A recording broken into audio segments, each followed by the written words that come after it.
First, thank you for clicking on the video. Be sure to like, subscribe, and leave any comments. Also, don't forget to go over to the website and check out the blog at BJiuJitsuTV.com.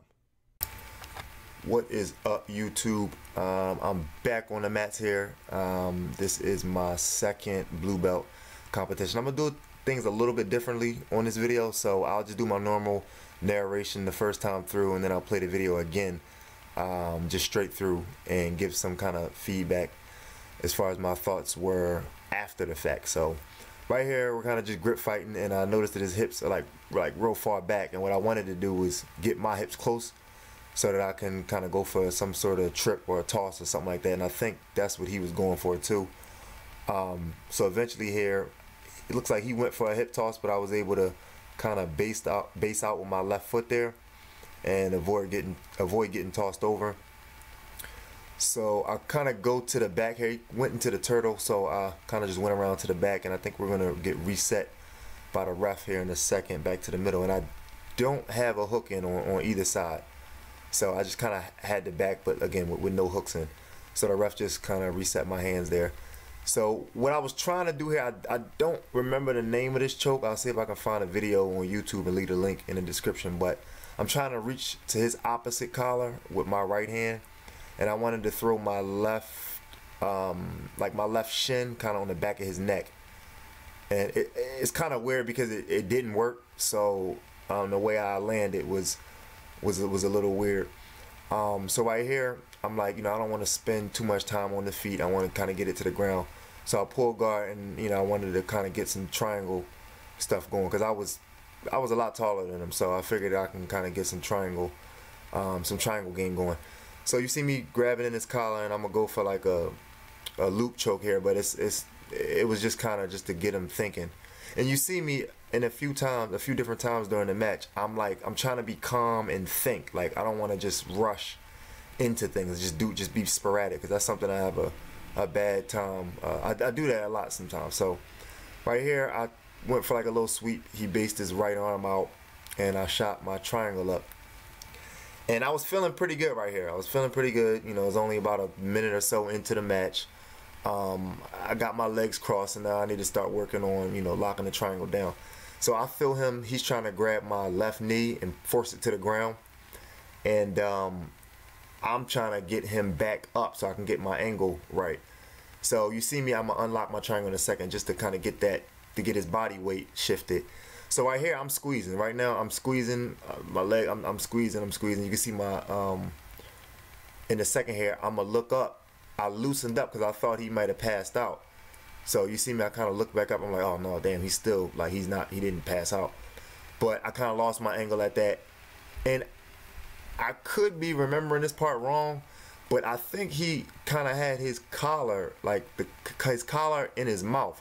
So it was hard for me to cut off his left side with my leg. But that was good by him, something different. I've never seen it. So right here, I'll replay that.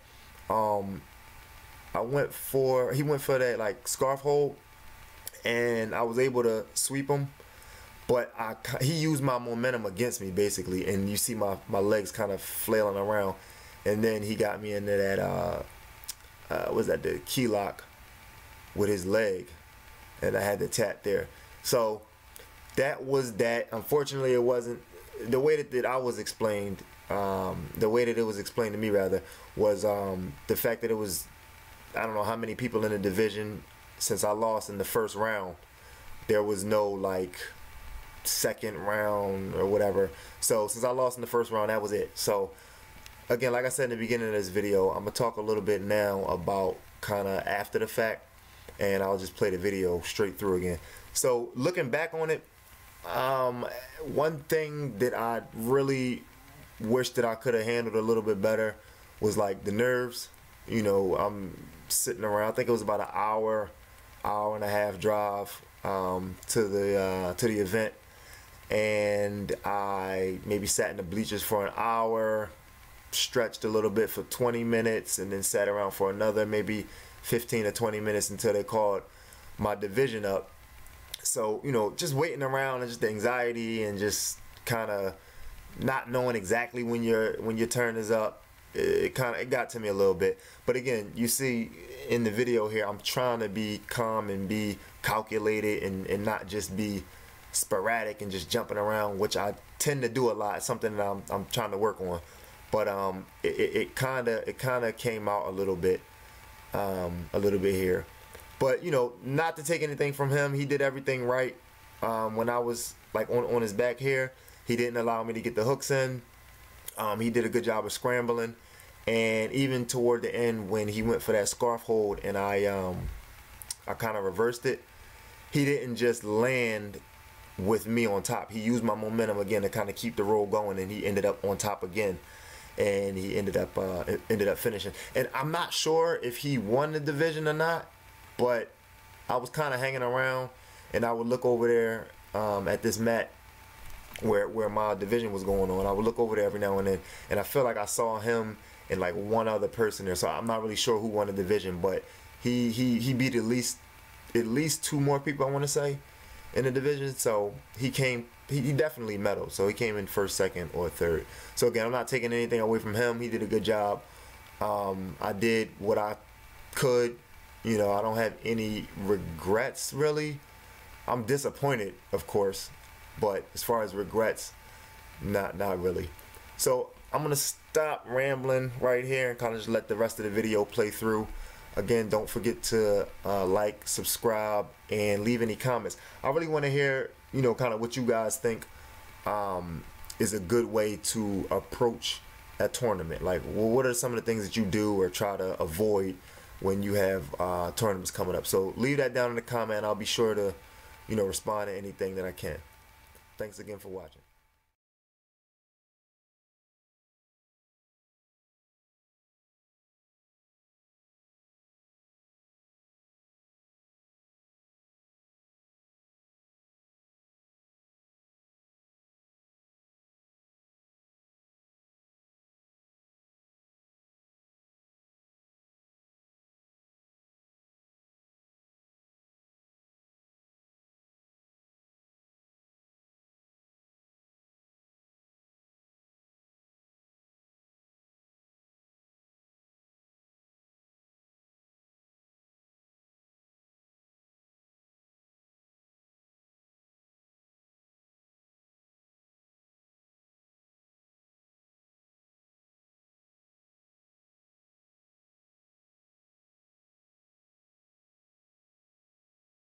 First, thank you for clicking on the video. Be sure to like, subscribe, and leave any comments. Also, don't forget to go over to the website and check out the blog at BJiuJitsuTV.com.